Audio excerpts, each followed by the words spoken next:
Our next guest has been performing in theater since the age of 8. He has had principal roles on The Relic Hunter, Exhibit A, and more. He started out as an actor and is now a motivational speaker, sharing a message to challenge and inspire the lives of young people. His name is Sean Hakim. Sean, welcome to the show. Thank you. Thank you for having me. So tell me about this journey. You're on this journey and you created something called Spark, which you now go out and inspire these young people. So tell us about that. Well, Spark started out as a show called A Whole New Perspective. And A Whole New Perspective began in 1998. And it was myself and 2 other actors. And we basically traveled across Canada. We've been to every single city across Canada doing this show. And the 2 other actors kind of decided to move on and do their own thing and left me with the show.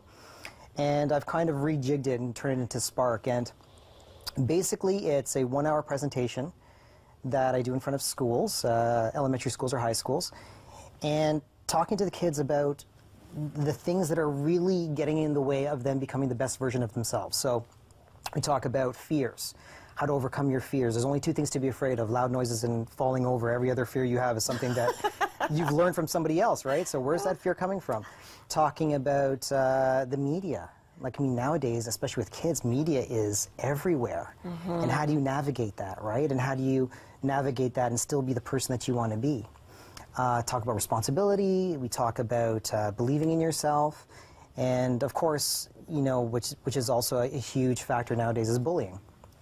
And that's very personal to me because I was bullied almost my whole life in elementary school and halfway through high school. So I talk about my experiences in that. And I try to do it in a very... It's not, you know, me standing there just kind of giving a speech. It's peppered with a lot of jokes and a lot of fun, a lot of humor, me being a goof on stage. And I think it's because you're able to bring in that theater background. There you go. And you're able to make it more of an experience rather than just a presentation. It's something to experience. Exactly. Exactly. And so you're talking about overcoming those fears and believing in yourself. What are some of the ways that our viewers at home can teach their kids to believe in themselves?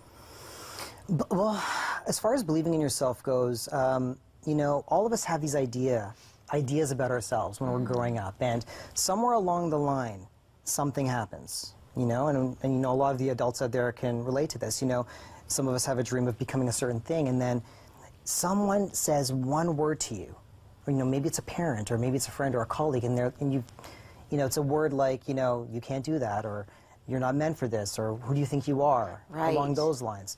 And for some reason, it sticks with us, right? I think what we need to do is we need to get back to the initial early feelings that we had in relation to that idea or that dream.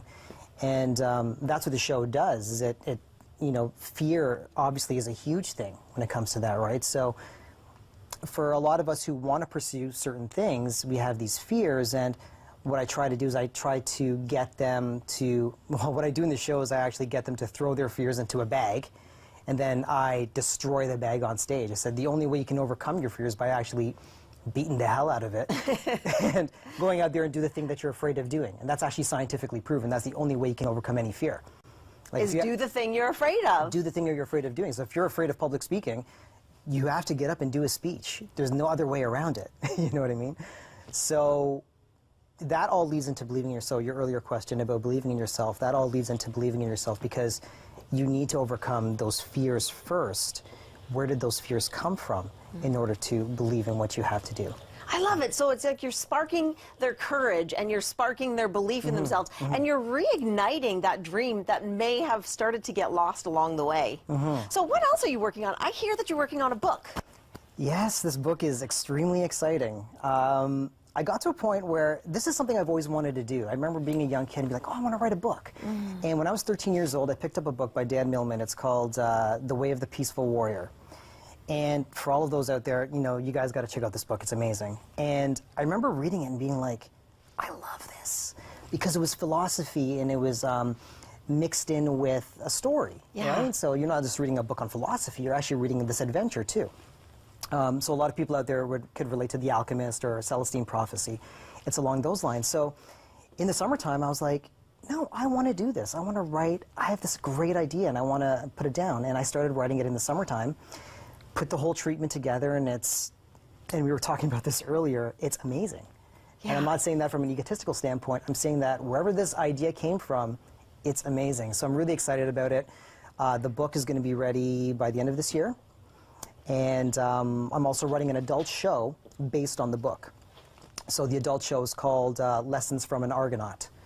And that's going to be ready by the end of July. And so you're really walking your talk. You're helping these kids believe that they can do it, and you're also believing in yourself, which is hugely important.